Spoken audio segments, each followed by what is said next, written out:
बिस्मिल्लाहिर्रहमानिर्रहीम। अस्सलाम वालेकुम। बोलो फरीद रईस के साथ।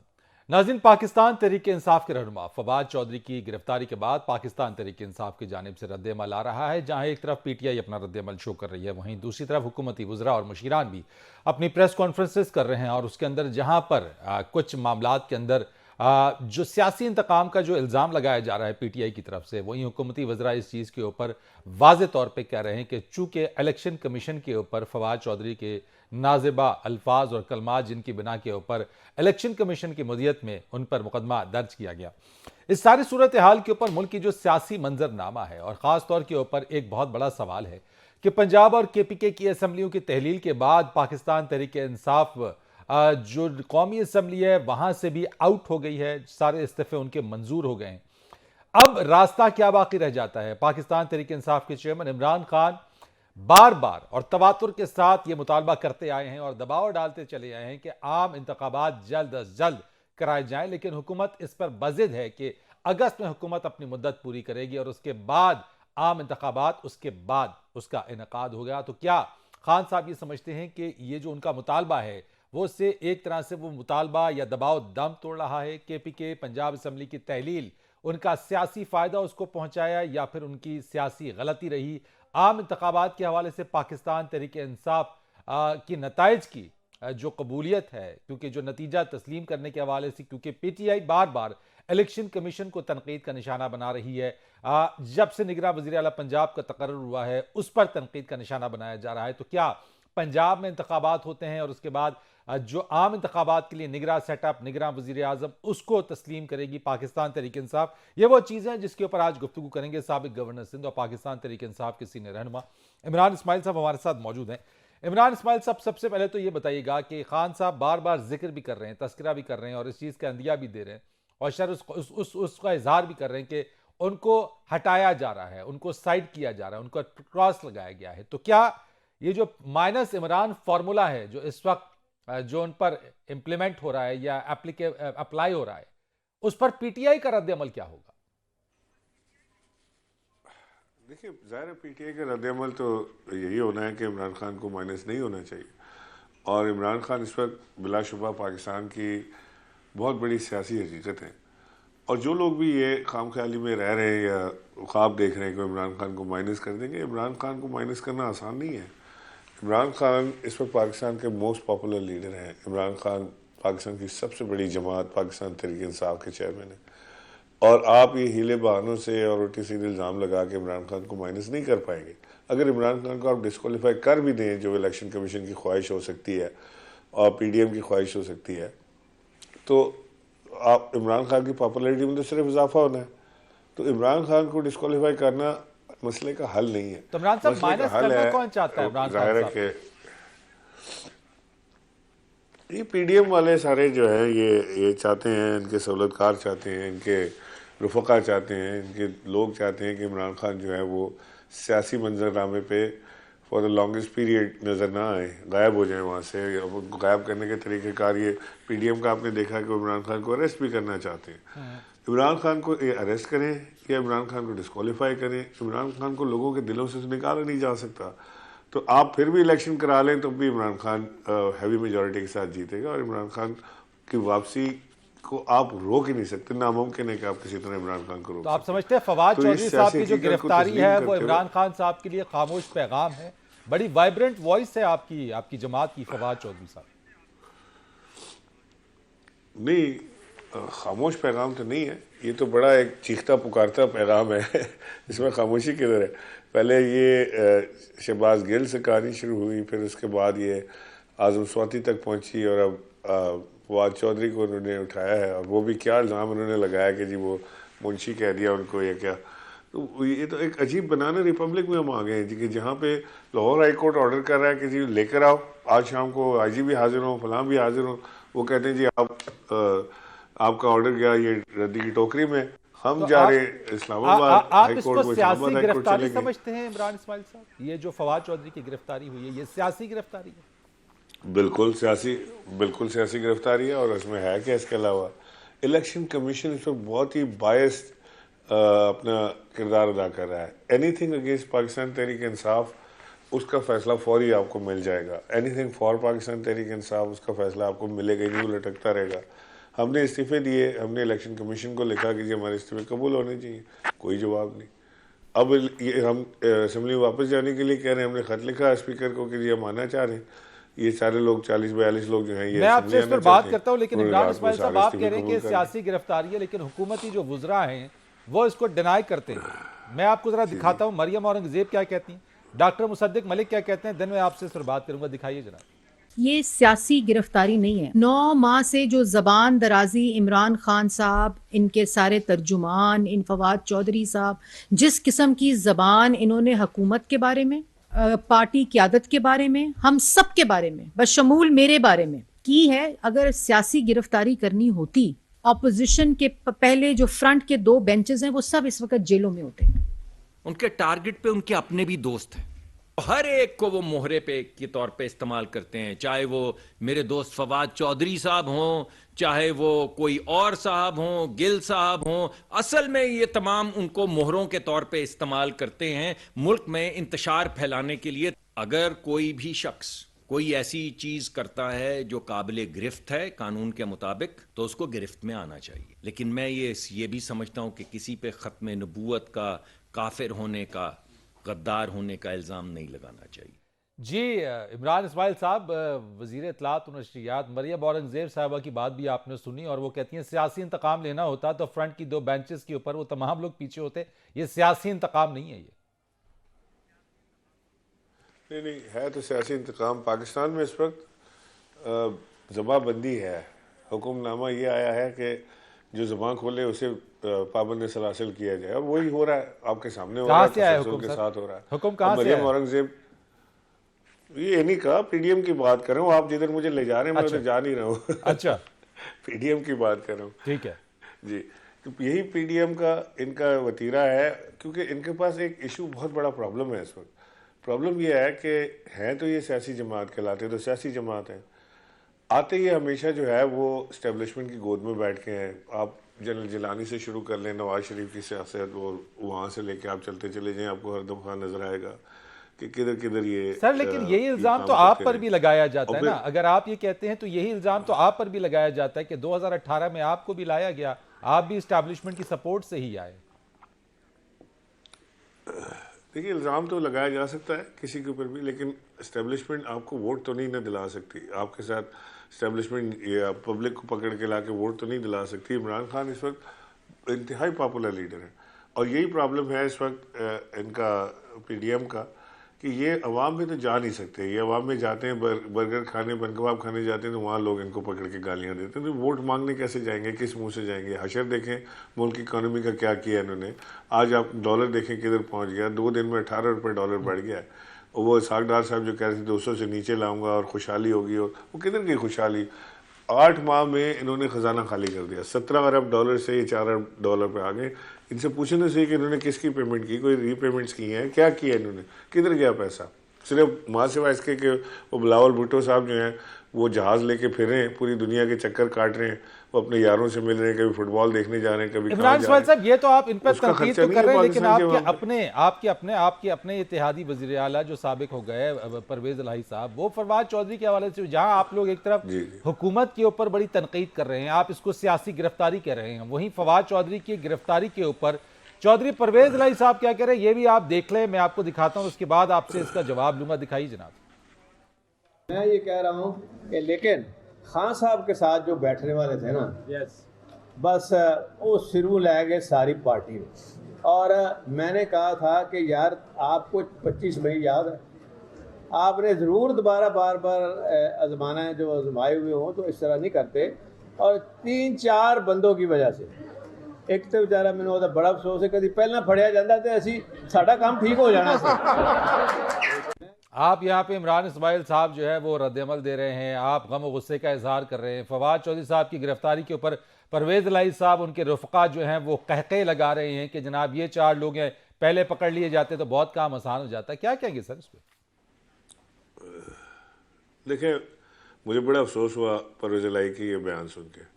परवेज इलाही साहब पाकिस्तान तहरीक इंसाफ की मरून मिन्नत पंजाब के वज़ीर आला बने।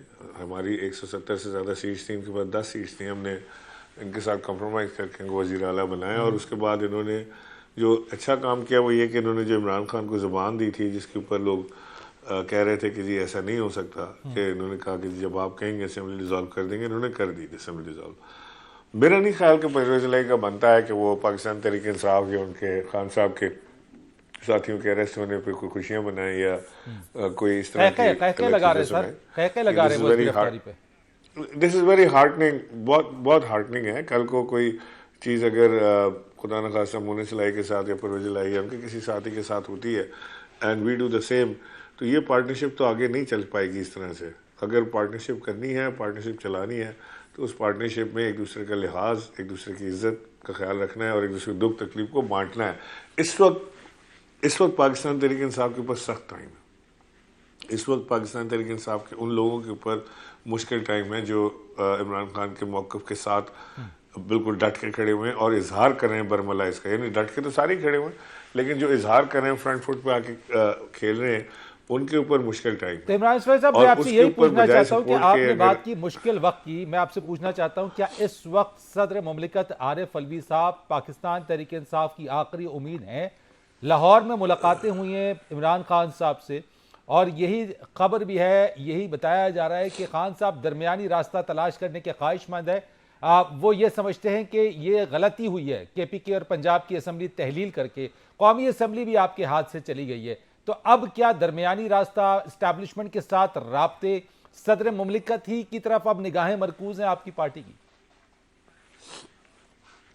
देखिए, इस्टेब्लिशमेंट के साथ राब्ते तो हम कभी भी डिस्कनेक्ट नहीं करना चाहते थे। एक फ़र्द वाहिद के साथ हमारा इशू था और उनके हमने बिल्कुल सारी चीज़ें खुल के बताई कि क्या क्या मामला थे, किस तरह से चल रहे थे। और उसके बाद हम जब ये नया सेटअप आया है आर्मी का, तो हम चाहते ही हैं कि हमारे उनके साथ ताल्लुकात हों, बातचीत हो। हम रिस्पेक्ट करते हैं आर्मी की, हमने कभी भी आर्मी को डिसरिस्पेक्ट। अच्छा, आपने ख्वाहिश का इजहार, आपकी ख्वाहिश है, आपकी ख्वाहिश है कि उनसे राब्ताकारी हो? नहीं, जाहिर है कि हम राब्ता ब्रेक देखें ना। हम अपने एक मुल्क के इदारे के साथ जंग तो नहीं करना चाहते।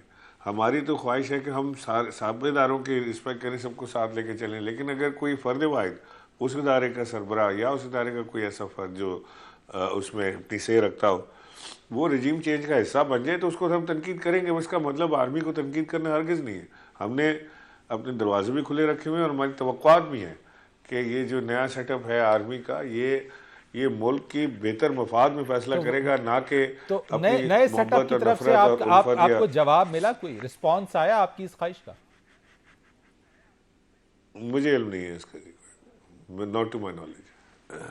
ठीक हो गया। और इसके लिए जो जल्द इंतखाबात के हवाले से खान साहब जो दबाव डाल रहे थे, जो मुतालबा कर रहे थे, ब्लूमबर्ग को दिए जाने वाले इंटरव्यू के अंदर तो लग ऐसा रहा है वो ये समझते हैं और एक्सेप्ट कर लिया है कि अब आइंदा आम इंतखाबात जो मुकर्ररा वक्त पर जो हुकूमत कहती है, खान साहब उसको मान गए। यानी हम समझें कि PTI का वो मुतालबा या दबाव दम तोड़ गया है जल्द इंतखाबात वाला। देखिए, ये तो हो ही नहीं सकता, इसलिए कि अगर ये हम मुतालबा दम तोड़ा होता है तो हम बेवकूफ़ तो नहीं है कि हम पंजाब असम्बली डिज़ोल्व कर देते, KPK असम्बली डिज़ोल्व कर देते, नेशनल असम्बली से रिज़ाइन करके हम बाहर बैठे। 68 to 70% सीट्स पाकिस्तान की इस वक्त जो हैं वो खाली हैं, उन पे इलेक्शन इंतखाबात होने हैं। अब 70% पे सीट्स पे आप इंतखाबात करा नहीं पाएंगे, ये तो मैं आपको गारंटी कह रहा हूँ कि ये या तो बल्दियात या तो ये नेशनल इलेक्शन की तरफ जाएगा मामला फौरी, या ये कोई अपनी जो चालाकियाँ करते हैं उसमें ये डिले करने की कोशिश करेंगे। बाहर कैफ अगर ये अपनी चालाकियाँ करते हैं, पाकिस्तान तहरीक इंसाफ के पास एक ही रास्ता है अपनी आवाम से रब्ता करने का। हम फिर रोड पर आएंगे, हम फिर जुलूस करेंगे, फिर जलसे करेंगे, फिर प्रेशर देंगे। लेकिन ये सोच लें कि इस वक्त ये मुल्क और इसकी इकानमी मुतामिल नहीं हो सकती एक नए एडवेंचर की। अगर आप यहाँ और ये बात भी चल रही है कि जी कोई हम टेक्नोक्रेट सेटअप ले आते हैं और उसमें हम बड़े अच्छे नाम ले आते हैं, वो मुल्क को चलाएंगे। ये तजुर्बा कभी कामयाब नहीं हो सकता पाकिस्तान में, कि दुनिया में नहीं हो सकता। हम री इन्वेंट करते हैं व्हील को। एक मजबूत सियासी गवर्नमेंट जिसको अवाम की हिमायत हासिल हो, वही ये फैसले कर सकती है और वही ये काम कर सकती है। इमरान साहब, आखिरी सवाल मैं आपसे पूछूंगा, मुझे उसका जवाब दे दीजिएगा कि KP और पंजाब असम्बली की तहलील और कौमी असम्बली से जो इस्तीफा दिया, ये सियासी फैसले आपको आज लगता है कि PTI ने ये सियासी फायदा हासिल हुआ या गलती हो गई पाकिस्तान तहरीक इंसाफ से? बिल्कुल गलती नहीं हुई, बहुत ज़बरदस्त फैसला पाकिस्तान तहरीक इंसाफ ने किया और हमने अपनी हुकूमतें कुर्बान की सिर्फ इसलिए कि हम अर्ली इलेक्शन में चले जाएं। और मैं एक बात आपको बताऊं, अर्ली इलेक्शन में जाना हमारे इतने मफाद में नहीं है जितना हम टाइम पे इलेक्शन करवाएं, क्योंकि ये तो गलती पे गलती किए जा रहे हैं और रोजाना लोगों में इनके लिए नफरत बढ़ती चली जा रही है। और अगर अर्ली इलेक्शन ना हुए तो आपका जल्दी मकसद तो फिर पूरा ना हुआ, तो फिर तो आपकी ये जो आपकी स्ट्रैटेजी फिर तो नाकामी इसको करार दिया जाएगा अगर आम इंतखाबात जल्दी ना हुए तो। और अगर हो गए तो यही वो सवाल है, यही सबसे बड़ा सवाल अगर है। हो गए तो फिर कामयाबी करार दिया जाएगा ना। देखें, ये तो हाइंडसाइट में देखने की चीज़ है कि जो मूव खान साहब ने की वो कामयाब होती है कि नहीं होती है, लेकिन हमने एक बड़ी कुर्बानी अपनी हुकूमतों की सूरत में दी पाकिस्तान की इकानमी और पाकिस्तान को बचाने के लिए। बहुत शुक्रिया आपका। इमरान इस्माइल साबिक गवर्नर सिंध हमारे साथ मौजूद थे। एक ब्रेक लेते हैं और ब्रेक के बाद जो मुल्क की जो सियासी सूरत हाल है उसके ऊपर पाकिस्तान जो इस वक्त हुकूमत या हुकूमत पीडीएम की हुकूमत है वो क्या करना चाह रही है, उसकी हिकमत अमली क्या है, माशी चैलेंजेस बहुत ज्यादा हैं, उससे कैसे निबरदाजमा होने के लिए जा रहे हैं, बात करेंगे एक ब्रेक के बाद। प्रोग्राम में एक बार फिर आपको खुशामदीद कहते हैं। हमें ज्वाइन किया है राना एहसान अफजल साहब ने, जो कि coordinator to prime minister on commerce and industry भी हैं। बहुत शुक्रिया आपका राना साहब। सबसे पहले तो ये बताइए, फवाद चौधरी की गिरफ्तारी और उस पर आने वाला रद्द अमल, क्या इस वक्त हम ये समझें कि मौजूदा हुकूमत भी सियासी इंतकाम पर यकीन रखती है और ये सियासी कार्रवाइयाँ, सियासी गिरफ्तारियाँ की जा रही हैं? क्या इतना डर और खौफ है आपको कि पीटीआई से क्या उनके रहनुमाओं की गिरफ्तारियां अब शुरू हो गई हैं? बिस्मिल्लाहिर्रहमानिर्रहीम। देखिए, सबसे पहले तो अगर हम चाहते तो जो नैब के काले कानून थे उनको एसेट बियॉन्ड मींस के केस बनाते ऑपोजिशन के ऊपर और एक एक बंदे को उन काले कानूनों के तहत अंदर कर लेते इंक्वायरी स्टेज के ऊपर। हमने वो बाब बंद कर दिया। कल जो एफआईआर कटी है फवाद चौधरी पे, वो हुकूमत ने नहीं काटी, वो ईसीपी ने जो है वो मुदई है। ईसीपी एक इंडिपेंडेंट अदारा है। उनके अफसरों को और अफसरों के खानदान को धमकी दी गई और उस बुनियाद पे ये एफआईआर कटी और फिर पुलिस ने वो अपनी जो कार्रवाई जो कि बनती है वो की। अब उसके अंदर कुछ लोगों का तासर है कि ये सेडिशन के जो है वो पर्चा या वो शिकें नहीं डालनी चाहिए थी। आप तो क्या वहां समझते हैं कि इसके अंदर यानी कि एक साबिक वफाकी वजीर रहे, उसके ऊपर गद्दारी के जो दफात है वो भी उसके अंदर शामिल कर दिए गए, क्या इतना बड़ा जुर्म था कि उनकी गिरफ्तारी बनती थी? देखिए, मैं समझता हूं कि किसी को धमकी देना, किसी के खानदान को धमकी देना और अदारा अगर अपना काम कर रहा है उसके अंदर आके इस तरह की धमकियां देना, ये डेफिनेटली वायलेशन तो है कानून का। और अगर आप इसी तरह हर बंदा अगर करना शुरू हो जाए तो यहाँ हम पहले ही जंगल बना हुआ है पाकिस्तान में, तो बिल्कुल जंगल का कानून बन जाएगा कि अगर मेरे ऊपर अदारा कोई कार्रवाई करे तो मैं कहूँ भाई ये अदारा मुतनाज़ा है और इसके खानदान वालों को मैं छोड़ूंगा नहीं और ये बच के जाए मेरे से। तो ये गैर बिल्कुल जो है ये ठीक नहीं है। लेकिन राणा साहब, एक बात आपसे कहूंगा कि इस वक्त मुस्लिम लीग नून का जो नया बयानिया सामने आ रहा है उसके अंदर भी हमने देखा कि हालिया दिनों के अंदर आपके कई सीनियर लीडरान की तरफ से, रहनुमाओं की तरफ से इदारों के ऊपर तनकीद की जा रही है, तो फिर क्या ये ऐसे पर्चे, ऐसे मुकदमात फिर उन पर भी दर्ज होने चाहिए? देखिए, अदारों पे तनकीद एक और चीज है और अदारों को धमकियां देना और अफसरों के खानदान को धमकियां देना और चीज है। देखिए, यहां मैं ये एग्री करूंगा आपसे फरीद साहब कि गद्दारी या दहशतगर्दी या सेडिशन के जो दिफा हैं वो इतने आराम से नहीं लगने चाहिए और ये बात भी बंद होना। हमें कोई राइट नहीं है कि हम वो सर्टिफिकेट बांटे, लेकिन यहां इस मामले में मैं समझता हूं कि ईसीपी एक इंडिपेंडेंट अदारा है। उन्होंने ये एफआईआर कटवाई और फिर उसके मुताबिक कार्रवाई हुई। कोर्ट और अदालतें खुली हैं। अगर उनको लगा कि ये जो शिकें डाली गई हैं वो गलत हैं तो वो रद्द हो जाएंगी। लेकिन यहां मैं फिर रिपीट करूंगा कि हम काले कानून को इस्तेमाल करके पॉलिटिकल विक्टिमाइजेशन नहीं कर रहे, ना पॉलिटिकल इंजीनियरिंग कर रहे हैं जिस तरह नैब के जरिए पीटीआई ने की। केस बना, एफआईआर कटी, अब धमकी दी गई, ठीक है। अगर हाई हैंडेडनेस दिखा दी गई, गलत शिकें डाल दी गई, वो रद्द हो जाएंगी कोर्ट के जरिए। लेकिन मैं समझता हूं यहां कोई पॉलिटिकल विक्टिमाइजेशन का एलिमेंट नहीं है। बेहतर होता कि सेडिशन के जैसी जो शिकें हैं वो ना डाली जाती तो मेरे ख्याल से, ये मेरा पर्सनल पॉइंट ऑफ व्यू है, बेहतर होता। राइट राणा साहब, इस वक्त जो मामलात है, पाकिस्तान को माशी चैलेंजेस का बहुत बड़ा सामना है। ये फाइनेंशियल टाइम्स की रिपोर्ट ये कहती है कि पाकिस्तान जो है वो डिफॉल्ट या तबाही के दहाने के ऊपर पहुंच गया है। बिल्कुल ऐसी सूरत हाल के अंदर जो सियासी अदम इस्तेहकाम है वो अपनी जगह पर खड़ा है। IMF के मामलात में ताखीर पे ताखीर हो रही है, डॉलर कहां से कहां पहुंच गया है। ऐसी सूरत हाल में आपकी हुकूमत के पास क्या हिकमत अमली है कि मुल्क को इकोनॉमिक चैलेंजेस से बाहर निकाला जाए? देखिए, मैं फाइनेंशियल टाइम का जो आर्टिकल है उसको मैं सच मानता अगर हम IMF के प्रोग्राम से निकल रहे होते या जो IMF की शराइत हैं उनको रद्द कर देते और कुछ ना करते, तो फिर ये वाकई यकीनी हो जाता कि मुल्क जो है उस तरफ डिफॉल्ट की तरफ बढ़ जाता। लेकिन मईशत डूबने का खतरा कहा है उसने, मईशत नहीं, नहीं। डूबने का लफ्ज इस्तेमाल किया है।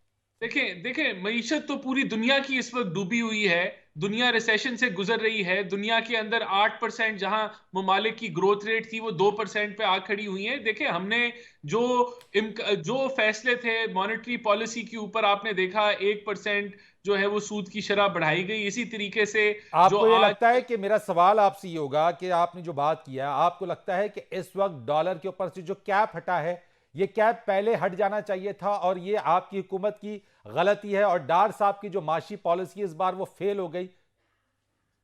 देखिए, मैं समझता हूं कि अभी हम जब ये इकदामात ले लेंगे, IMF के प्रोग्राम के अंदर हम चले जाएंगे, तो ये हमें ना सिर्फ IMF का इन्फ्लो आएगा बल्कि हमारे दोस्त ममालिक से भी इन्फ्लो आएगा और रिजर्व्स की हालत बेहतर हो जाएगी और मईशत राइट डायरेक्शन पे चले ये जाएगी। कैप हटने के बाद डॉलर 255 पे जो आ गया है, उससे हमारे कर्जों में भी इजाफा नहीं हो जाएगा? कई गुना मल्टीप्लाई हो गए वो तो।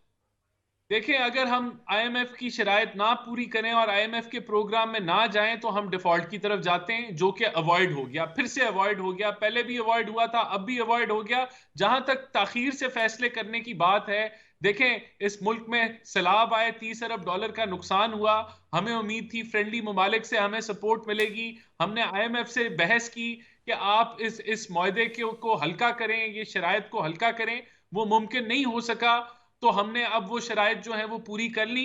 तो ये एक कोशिश काविश जरूरी थी जो दार साहब ने की, लेकिन मैं समझता हूं कि अब हम वो फैसले करने जा रहे हैं जो हमें करने चाहिए थे और हम राइट ट्रैक पे इस मुल्क की मईशत को बचाने जा रहे हैं। बहुत शुक्रिया आपका राना एहसान अफजल साहब, coordinator to prime minister on commerce and industry, हमसे बात कर रहे थे। एक ब्रेक लेंगे और ब्रेक के बाद बात करेंगे मलिक बोस्तान, जो कि exchange companies association of Pakistan के सदर है।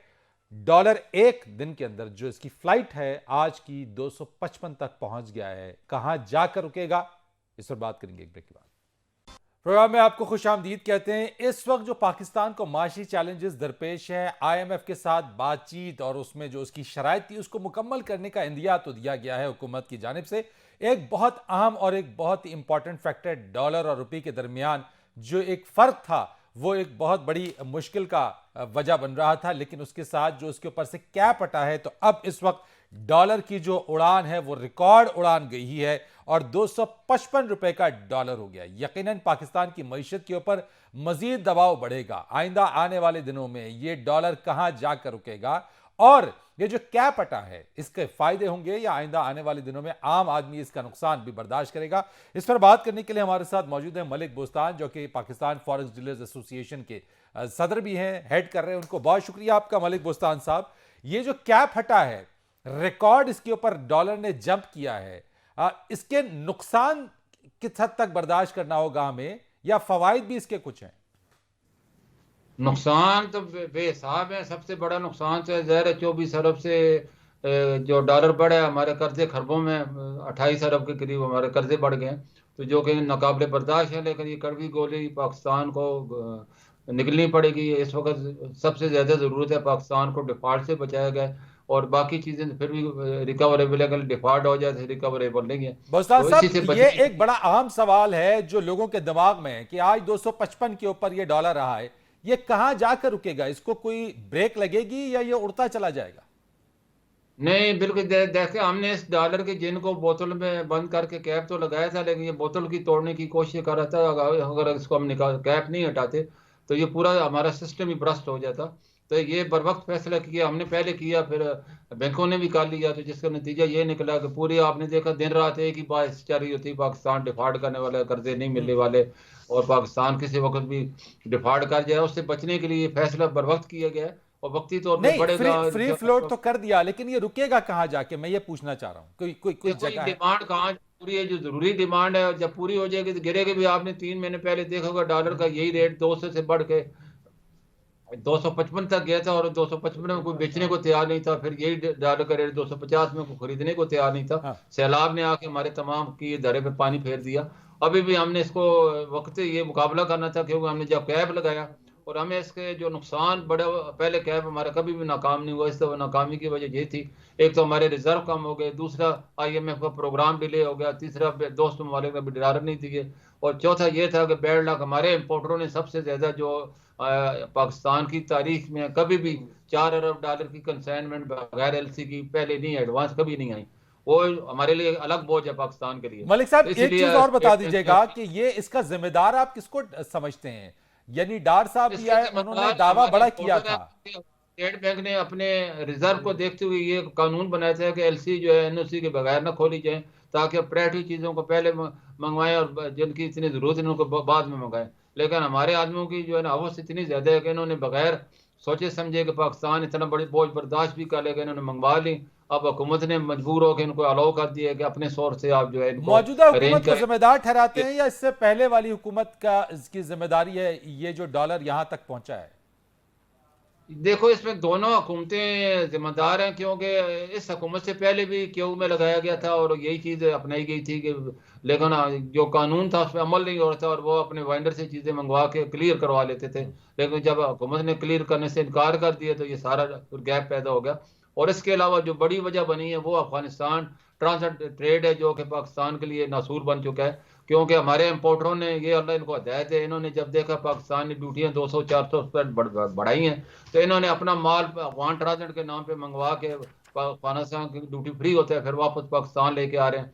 और ये क्योंकि पहले 3 अरब डॉलर इनको अफगानिस्तान को अच्छा मलिक बुस्तान साहब, एक सवाल, ये तो आपने बता दिया कि वजह इसकी है, मैं 2 सवाल आपसे पूछूंगा। एक तो बता दीजिएगा कि क्या ये जो इकदाम उठा है डॉलर के ऊपर से कैप हटने का, इसकी वजह से जो डॉलर स्मगल या ब्लैक मार्केट में जो डॉलर जा रहा था वो क्या रुक जाएगा? दूसरा सवाल ये कि ये इसमें जो रेट था इंटरबैंक का और ओपन मार्केट का, अब 5-5, 4-4, 5-5 रेट चल रहे थे, लोगों को डॉलर्स नहीं मिल रहे थे, तो क्या ये एक रेट हो जाएगा या इसके अंदर डिफरेंस कितना रह जाएगा?